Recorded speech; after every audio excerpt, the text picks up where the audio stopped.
Terri Clarke woke to stillness, the kind of stillness that blankets the world just after fresh snowfall. It was Christmas morning. There was no sound in the house except the gentle tick of the grandfather clock in the hall and the faint creak of the old floorboards as Terri shifted her legs out from under the knitted quilt. The room was dim and pale with the glow of snowlight, soft as milk through the curtains. She sat at the edge of the bed for a long moment, her feet in their woollen socks hovering just above the carpet. There was no rush, no reason to be anywhere but here. She ran her fingers lightly across the edge of the nightstand, tracing the grain of the wood Trey had varnished himself 50 years ago. Her husband had been gone 2 Christmases now. The grief had passed like a tide, sharp and cold, then slowly receding. She didn't cry anymore. All she had is the memories. Trey had always woken her with tea on Christmas. The same blue mug with the faded snowman. Sometimes he'd sing carols off key to make her laugh. She could still hear it in her head, that charmingly awful rendition of God Rest Ye Merry Gentlemen, as he shuffled in with a tray that rattled with too many biscuits. Terri smiled. She stood, pulling her cardigan around her shoulders, and padded quietly through the hall. No need to turn on the lights. The snow outside lent its own kind of radiance, reflecting through the glass figurines on the hallway shelf. Everything looked touched by silver. She passed the mirror by the stairwell and caught a glimpse of herself. Her face had changed. Older, of course, but also lighter somehow. She looked like a woman who had survived something, but no longer lived within it. Downstairs, the living room was just as she had left it the night before. The Christmas tree, small and neat in the corner, its fairy lights blinking slowly like a sleepy heartbeat. Beneath it, no gifts. Just the old tree skirt Trey's mother had sewn from tartan scraps, and a few pine cones Leo had brought her from the school fair, years ago, when his voice still squeaked, and he called her Miss Terri. No family would be arriving today. Her son was in Toronto with his wife and their newborn, his first Christmas as a father. Her daughter was in Lyon, teaching ballet and sending postcards that always arrived bent and brilliant with foreign colour. They had offered to call and she would answer, but the time difference made it easier to let it be. There was no sadness in the stillness, only quiet and peace. Terri filled the kettle and lit the stove. As it began to hiss and hum, she opened the back door, just a crack, and let the cold air slip in. The garden was blanketed in white. The bird feeder hung from the apple tree like a lonely ornament. No tracks yet, not even a fox had passed through. She closed the door gently, poured her tea, and sat by the window. It was a good morning. She didn't need gifts. She'd been given a life, a full one. It wasn't perfect. It had its aches, but it was full. And yet, as the wind shifted and a distant chime echoed from the village bells, she smiled. She heard a soft knock at the door. She wasn't expecting anyone, so she rose, placing her mug down without hurry, and moved toward the front door. She opened it and found a boy no taller than her shoulder, wrapped in a coat 3 sizes too big, holding something badly wrapped in newspaper and string. He looked up at her with wide eyes and a hesitant smile. "Are you Miss Terri?" he asked. "Yes." He nodded solemnly. "I think I'm supposed to spend Christmas with you." He stood on her doorstep like a misplaced letter, wrapped, crumpled, uncertain where to go next. Terri took in the details one at a time. The too big woolen coat frayed at the sleeves, the mismatched gloves, one green, one red, the mop of curls under a knitted cap that sagged to one side. His cheeks were pink with cold, nose runny, and his breath came in little puffs that hovered like frostbitten ghosts in the air, and in his small gloved hands, the bundle. A lump of something wrapped in the front page of the Bramley Gazette, tied up with crooked string and sealed with a sticker that said, "Toffee apples, 4 for £2." Terri blinked once, not sure whether to laugh or call someone. "How old are you?" she asked gently. The boy puffed up his chest, clearly prepared for the question. "Almost 10. Almost. Well, 9 3/4. She smiled. "That's very precise." He nodded. "I'm supposed to tell you that my name's Leo, and that I'm not lost." "Not lost," she repeated, studying him. He shook his head. "Mum said to say that part first, that way you wouldn't panic." Terri leaned slightly against the doorframe, unconsciously mimicking the way Trey used to when they talked to neighbors on warm evenings. "And does your mum know you're here?" Leo nodded eagerly. "Yes. She works at the pub, the White Hart. Said she'd be back after lunch." "The White Hart's not close, dear." "I took the shortcut through the back fields and the old mill path."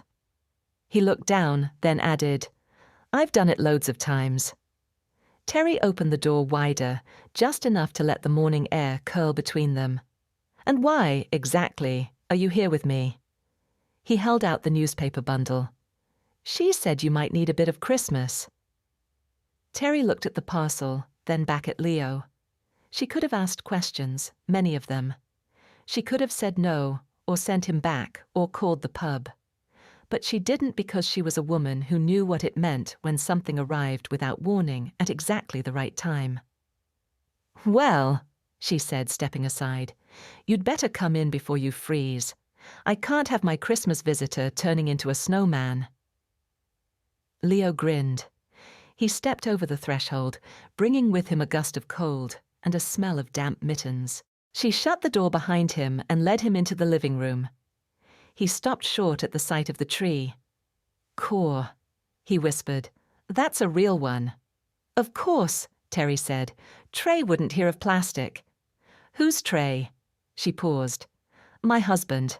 Leo nodded as if he understood perfectly. "Is he out?" Terri looked at the tree lights. "No, love. He passed on a couple of years ago." Leo was quiet for a moment. Then he held out the package again, more carefully this time. "This is for you." She accepted it, hands gentle on the crumpled paper. It was surprisingly heavy, misshapen, but solid. The string had been tied in so many loops it took a full minute to undo. When she finally peeled the paper back, she uncovered a jam jar. Inside it, paper stars, folded tightly, each one made from scraps of catalogue pages, receipts, homework margins, dozens of them, hundreds, maybe. She looked at him. "I didn't have anything proper to give," he said, suddenly shy. "So I made wishes. One on each and put them in." Terri's throat caught. "I thought maybe someone like you should have them." She sat down slowly in the armchair, jar in her lap. Leo hovered awkwardly until she patted the sofa beside her. He climbed up, wiping his nose on his sleeve, watching her face. "What did you wish for?" she asked softly. Leo shrugged. "Different stuff. That Mum wouldn't be tired all the time. That Mr. Jeffries's cat would come back. That the war on the telly would stop. That we'd have snow on Christmas." He paused. "And that someone would remember you today." Terri turned to him. "I don't think we've ever met before, have we?" "No. So how did you remember me?" Leo looked confused. "You were the only person Mum said never stopped waving at people, even when no one waved back." Terri pressed her lips together. She only reached forward, pulled the crocheted blanket from the arm of the sofa, and draped it over Leo's lap. "Have you had breakfast yet?" He shook his head. "Then I'd better fix that." As she rose, she caught her reflection again in the mirror, and for a moment she didn't see the lines around her mouth or the grey in her hair. She saw a woman sitting beside a boy who had brought her a jar full of paper stars, and in that moment the quiet house felt full again. The kettle whistled again, sharper this time. Terri poured hot water over the tea leaves and set 2 mismatched mugs on the kitchen table. The one with the snowman for her, the faded world's best dad mug, inherited from Trey's side of the cupboard, for Leo. He was peering curiously into the bread tin when she turned. "No poking," she said gently. "It's not polite to judge a loaf before it's toasted." Leo grinned and slid onto a chair. The kitchen had always been the heart of the house. Not fancy. The linoleum floor was peeling in one corner, and the fridge made an odd knocking noise when the weather dipped below freezing. But the light that came in through the window above the sink made everything feel softer. As the toast browned, Terri laid out the little dishes she kept tucked away for visitors. Marmalade, strawberry jam, a bit of lemon curd. Not store-bought, homemade. One jar still had Trey's handwriting on the label. Too much zest. Eat with caution. She'd never had the heart to throw it away. "You're not like most grown-ups," Leo said as he studied the jars. "Oh." Terri stirred the tea gently. "You don't ask a million questions all at once, or talk over people. I've had a lot of practice being quiet. Are you lonely?" The question wasn't cruel, it was just honest, the way only children and the very old could manage. Terri set the tea strainer aside. "No," she said after a moment. "I'm not lonely. Sometimes I miss my children, but that's not quite the same." Leo nodded like he understood, though his legs still swung beneath the table like they had somewhere to go. "I get lonely sometimes," he admitted. Terri placed the toast on a small plate and set it in front of him. "Even with your mum around?" "She works a lot, night shifts, and Gran's gone now. She used to tell me stories and let me eat the biscuits before dinner." "What kind of stories?" Leo shrugged. "Ones about when she was little, and ones she made up. My favorite was about a fox who lived in a church and only came out on Christmas to steal mince pies." Terri smiled. "I think I'd like your Gran." "She would have liked you too," Leo said matter-of-factly. "You've got the same kind of eyes." She blinked. "I haven't been told that in a long time." He bit into the toast, managing to spread more jam on his cheek than on the bread. Terri handed him a napkin. "You said you used to have Christmas with your husband. What was it like?" She paused, her hands cradling the warm tea. "Messy," she said, "and loud. He insisted on waking the children with a cowbell once, nearly gave them heart attacks. One year the turkey caught fire, another year we ran out of power and cooked dinner over the fireplace. It was wonderful." Leo grinned, then leaned forward. "Do you ever wish you could go back?" Terri thought about it, truly thought. "No," she said finally. "Wishing backwards never changes what came, but telling the stories, sometimes that brings the best parts forward again." Leo nodded, eyes bright. "Can I hear one?" She considered, then reached for the jam jar he had given her, gently unscrewing the lid. She pulled out one paper star at random, unfolded it, and read the messy writing aloud. "I wish for Christmas to be like stories in books. Magical, but real." She looked at Leo. "Would that do?" He nodded. "Then let's start there." As the wind rattled softly at the window panes and the fairy lights blinked gently from the next room, Terri began to tell a story. A memory of Trey and the year they had nothing, and still gave each other everything. The snow had stopped by mid-morning. A pale winter sun filtered through the clouds, low and gold. The kind of cold that clung to eyelashes and made breath visible, not bitter, just sharp enough to make cheeks glow and noses run. Terri found an old scarf for Leo, one Trey had worn for years, still soft and smelling faintly of cedar. It nearly swallowed the boy's chin. "I look like a lost sheep," he mumbled, as she wrapped it around twice more. "You look warm," she replied. "And besides, I've never known a sheep brave enough to go door-knocking before breakfast." He grinned and opened the front door with the kind of enthusiasm only children and dogs possessed. Outside, the world was white and hushed. No cars, no footsteps. Just two sets of boot prints now pressing fresh paths across the lane. Terri's cottage sat near the edge of the village, a small winding community of stone houses and narrow lanes. hedgerows laced with frost, chimneys whispering curls of smoke into the air. They walked slowly, Leo skipping ahead every few feet before circling back. "Where is everyone?" he asked, hands jammed into his coat pockets. "Sleeping in, I imagine, or knee-deep in wrapping paper and quality street tins." "Not us," Leo said proudly. Terri chuckled. "Not us." They passed the old chapel, once busy, now rarely used, its bell silent but still proudly perched in the steeple. A few houses down, a pair of elderly twins, June and Joan, were visible through their lace-curtained window, sipping from matching teacups in perfect synchrony. At the corner, just outside the tiny shop that doubled as the post office, a figure bent low to sweep snow off the walk. "Morning, Margaret," Terri called. Margaret looked up, startled. "Terri, well, I'll be." She stepped back, blinking at the sight of Leo. "And who's this fine young gentleman?" Leo puffed up. "I'm Leo. We're going for a walk." Margaret gave a warm, weathered smile. "Are you now? Brave lad, out in this frost." Terri stepped forward.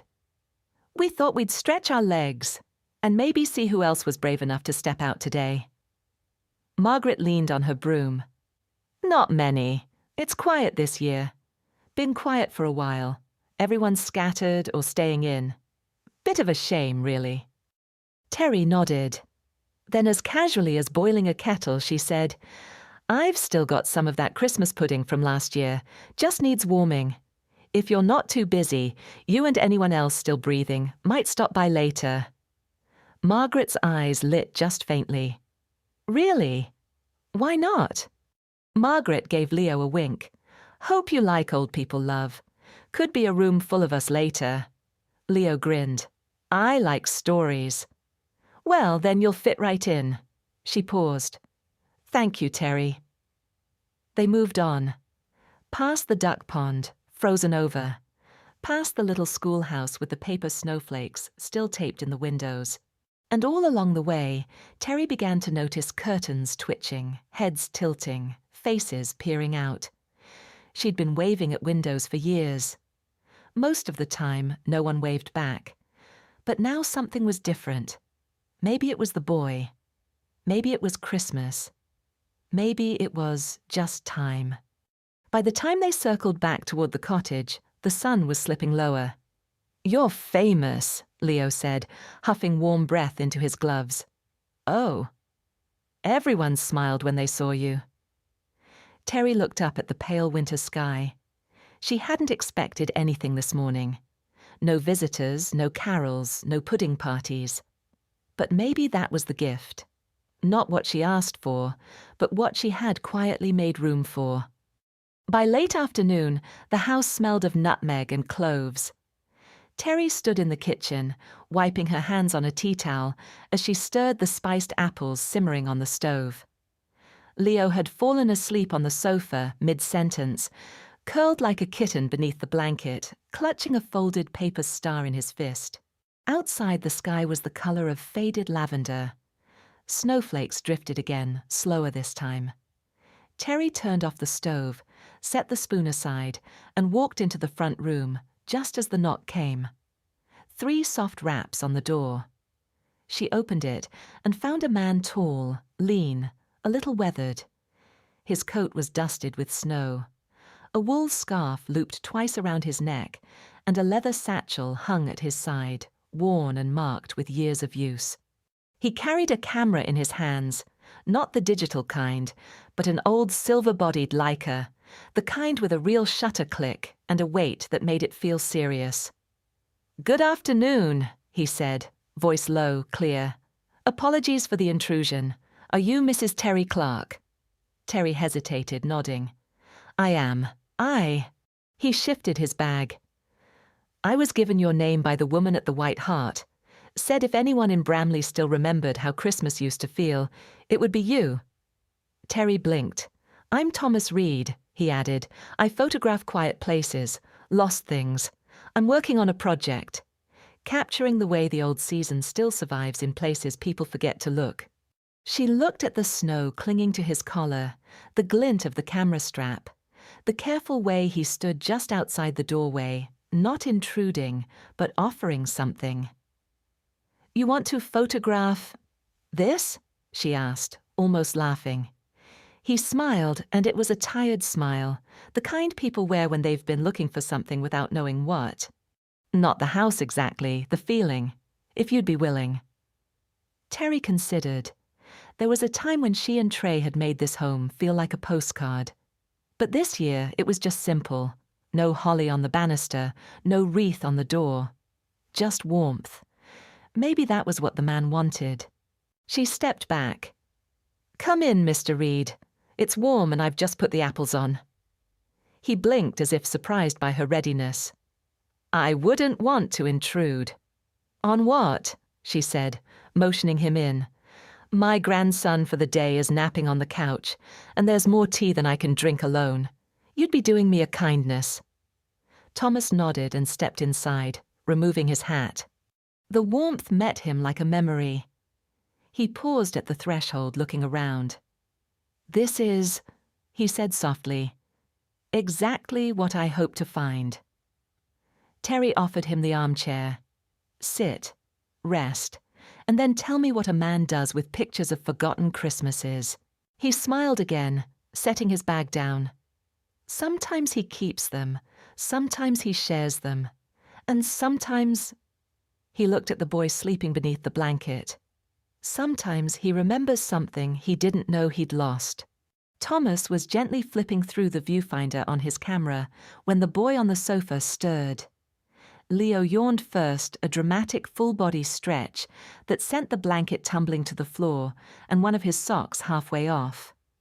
Then came the blinking, confused squint of someone who had fallen asleep somewhere unfamiliar but not unwelcome. He sat up slowly, rubbing his eyes, then froze. There was a stranger in the room. Terri, still perched on the edge of the sofa, with a second teacup in hand, smiled softly. "Good nap?" Leo blinked again, then nodded. He glanced at Thomas with the instinctual sizing up of a child meeting someone older, taller, and carrying something shiny. "Leo, this is Mr. Reed," Terri said gently. "He's a photographer. He's visiting the village today." Thomas gave a small wave. "Hello." Leo tilted his head. "Why are you photographing Christmas?" Thomas lowered the camera, amused. "Because it disappears too quickly." Leo considered this. "I thought only snow disappeared," he said. "Well," Thomas replied, "Christmas and snow have that in common. You blink and they're gone. Unless you catch them." "Like a Pokemon?" Thomas chuckled. "Something like that." Leo climbed off the couch and padded over in socked feet. "What's the best photo you ever took?" Thomas paused, thoughtful. "A girl in a yellow raincoat, jumping into a puddle, not knowing I was watching." "Why was it the best?" "Because she looked like joy." Leo nodded, satisfied. "That's a good reason." He turned to Terri. "Do we still have toast?"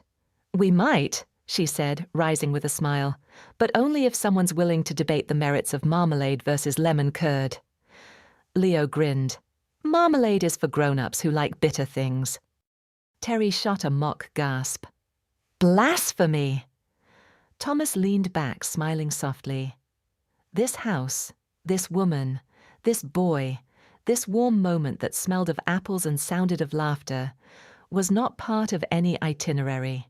It wasn't the photograph he thought he'd take, but it might be the one that mattered most. And for the first time in many months, maybe, since Sarah passed, he didn't feel like he was walking through someone else's life.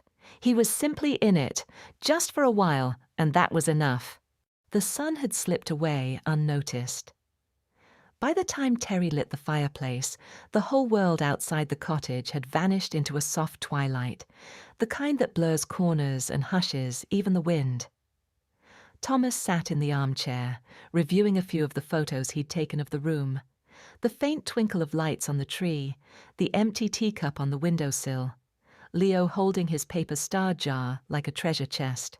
Terri was in the study, a small back room off the hallway once used for Trey's records. Now a quiet space for books, letters, and boxes full of meant-to-be-read things. She'd gone to find an old music tape, the one Trey had made from vinyls in the 90s, full of big band carols and soft crooners. She hadn't played it since the Christmas before he fell ill. Leo was sprawled on the rug, drawing with one of Terri's stubby pencils on the back of old wrapping paper. Then a soft voice, muffled by the hallway. "Thomas!"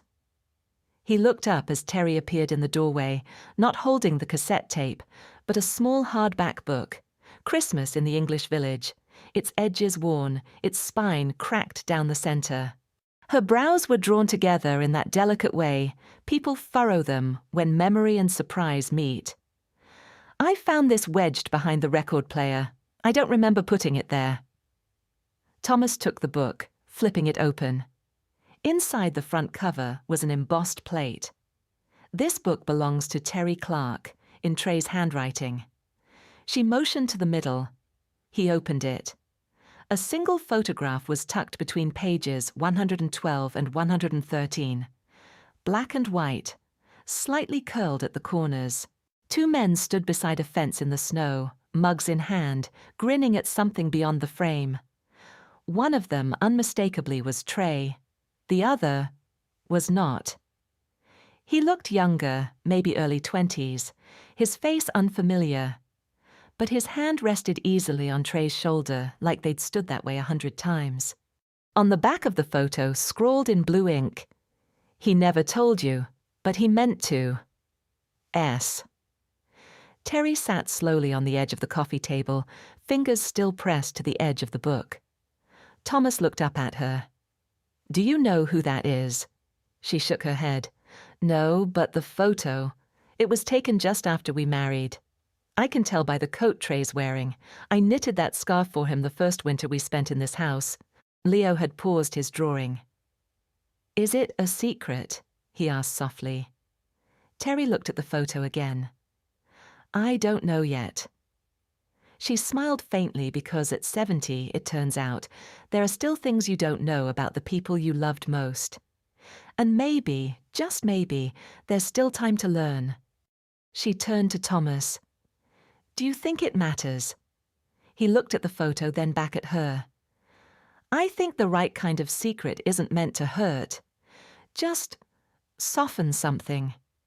She nodded slowly, then set the photograph down and stood. "Then let's soften the night a little more."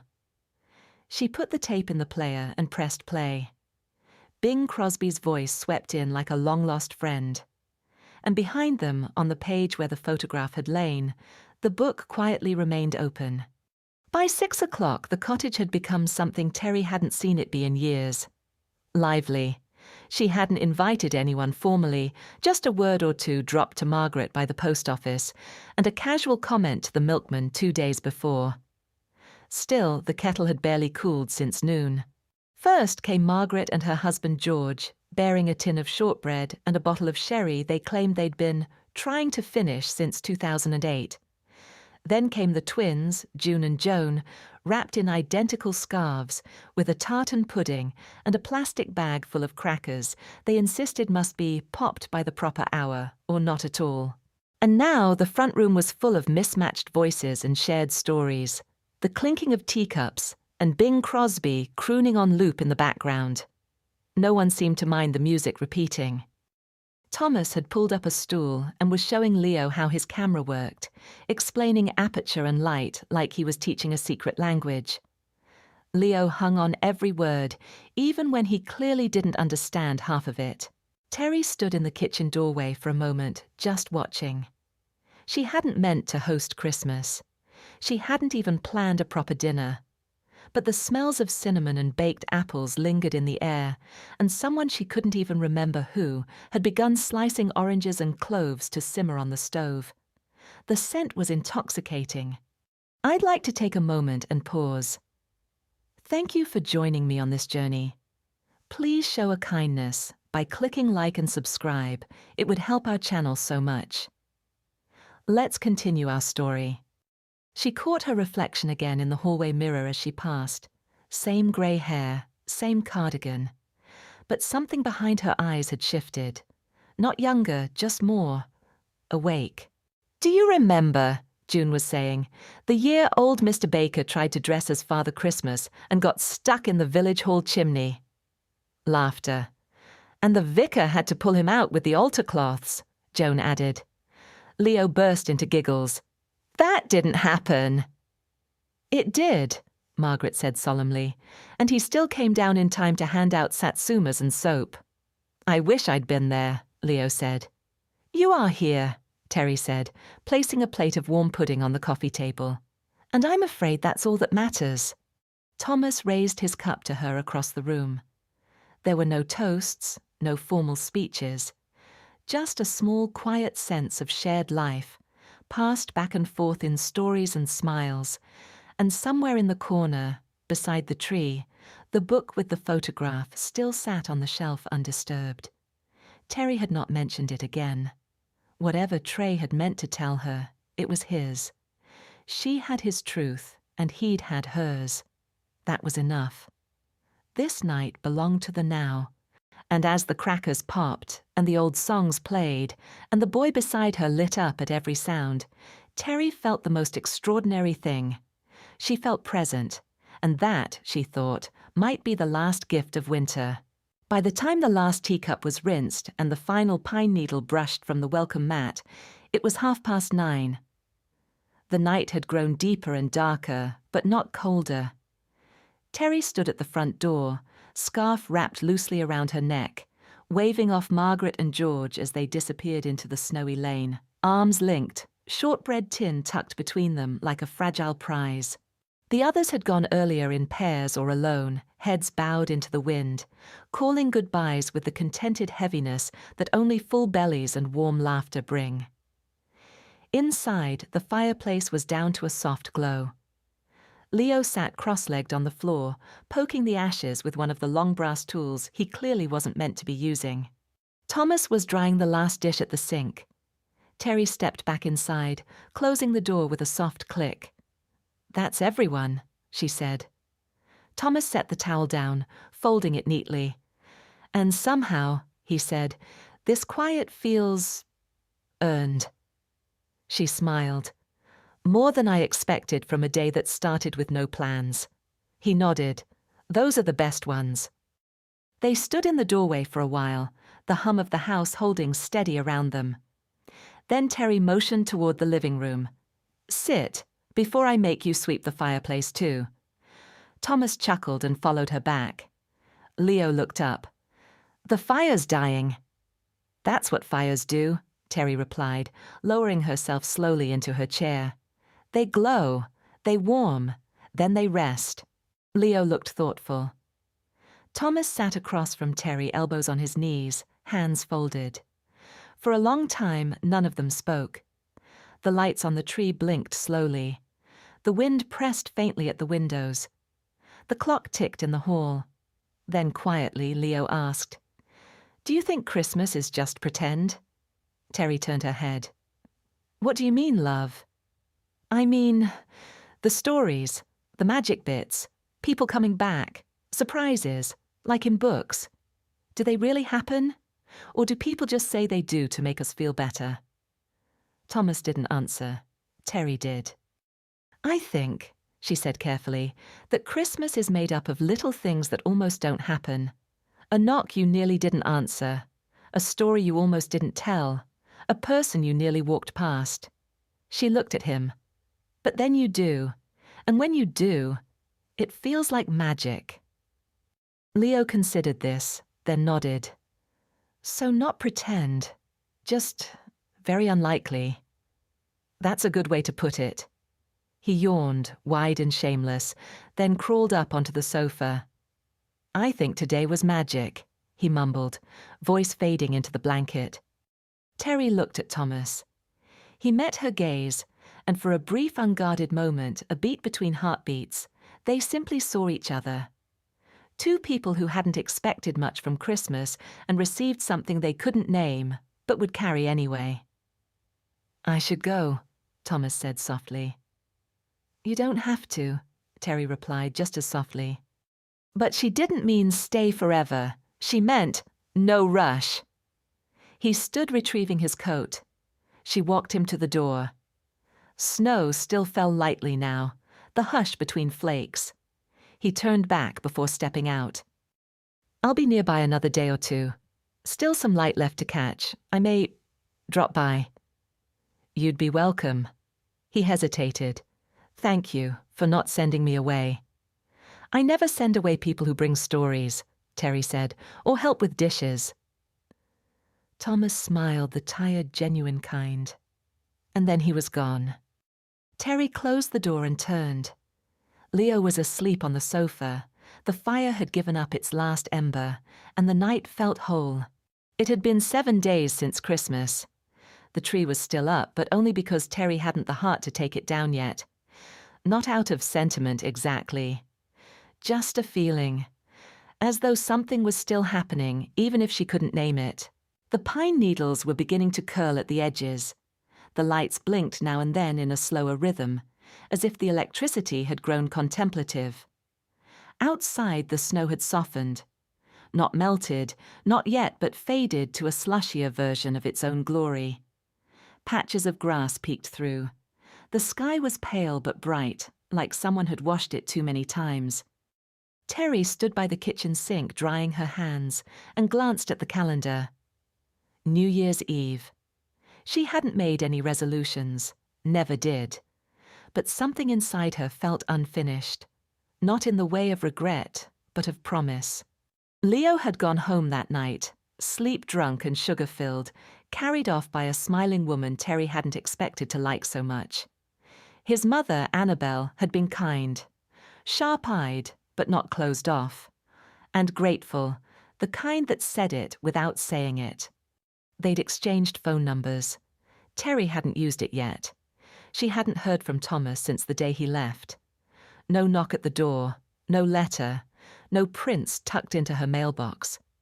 She hadn't expected any. And yet, she had looked. Each day when she fetched the paper, she paused just for a second before lifting the lid on the letterbox. Nothing. But the odd thing was it didn't feel like loss. The clock in the hallway chimed. Terri turned, wiping her hands, and walked toward the front room. On the table beside the sofa sat Leo's jar, still filled with paper stars, unopened. He'd left it behind by accident, or maybe not. She unscrewed the lid, reached in, pulled one, and unfolded it carefully. I wish people who were sad would know they weren't invisible. Terri exhaled. She wasn't sad. Not anymore. But she had been invisible. Or at least living in the quiet between the visible and the forgotten. Until this Christmas. Now. She wasn't so sure. Outside, the wind picked up. There was the sound of footsteps on the lane, then a knock. Just once. Terri smiled. She stood, crossed the room, and opened the door. Thomas stood there, no camera this time, just a small paper envelope in his hand. "Still time left in the year," he said softly. "And still tea in the kettle," she replied. He offered the envelope, but she didn't open it yet. Instead, she stepped aside and let him in. And outside, somewhere just beyond sight, the first star of the evening blinked into view. The envelope Thomas handed her was soft at the corners, slightly creased, hand-addressed in dark ink. It had been carried, not mailed. Terri turned it over once, then again, as she poured the tea. Neither of them rushed. They sat by the fire, the air between them easy and companionable. "Should I open it?" she asked finally, fingers resting on the flap. "If you want to," Thomas said, his voice warm, "or keep it, burn it, frame it. Entirely up to you." She smiled, then opened it. Inside was a photograph. Color-rich, soft, with the muted edges of a winter afternoon. It showed the corner of her living room. The Christmas tree, just visible. Leo mid-laugh. Terri turned slightly toward him, the edge of her smile barely visible, hand reaching across the table for the jar of stars. She hadn't known he'd taken it. It didn't look staged. Behind the photo was a short note in Thomas's hand. Some moments don't ask to be remembered. They ask only to be noticed. Terri folded the note carefully. "Thank you," she said. Thomas nodded. Then, over tea and cinnamon biscuits, slightly past their best by date, they talked. About nothing, about everything, about how some people keep photographs in boxes and others keep them behind the eyes. He told her about Sarah, his wife, and the church bench where he'd proposed. About how he'd stopped photographing people when she died. Until Terri. She told him about Trey and the scarf, and the year the oven broke, and they'd eaten beans on toast by candlelight, and laughed so hard the power came back out of Mercy. They didn't speak of what this was. It didn't need defining, it just was. 2 weeks later, Terri stood at the village hall, setting out folding chairs. Leo ran between the tables, placing hand-drawn name cards like a maitre d' with wild handwriting. The sign on the front door read, "Friday, stories and tea, all welcome. Bring a memory or come borrow one." It hadn't been her idea. It had been Leo's. "Mum says stories are the only thing that don't run out," he'd said one afternoon. And now, on the last Friday of January, Terri stood in the middle of something new. The tables were full. Thomas sat near the back, camera hanging but unused. Margaret brought marmalade scones. June and Joan had printed old photos from the village archives. And Terri, she told a story. About a snow-covered doorstep and a boy with a jar of stars and a knock that had changed nothing and everything. Spring came slowly. The tree came down. The lights packed away. But on the windowsill above the kitchen sink, one thing remained. The jar. Still filled with folded stars.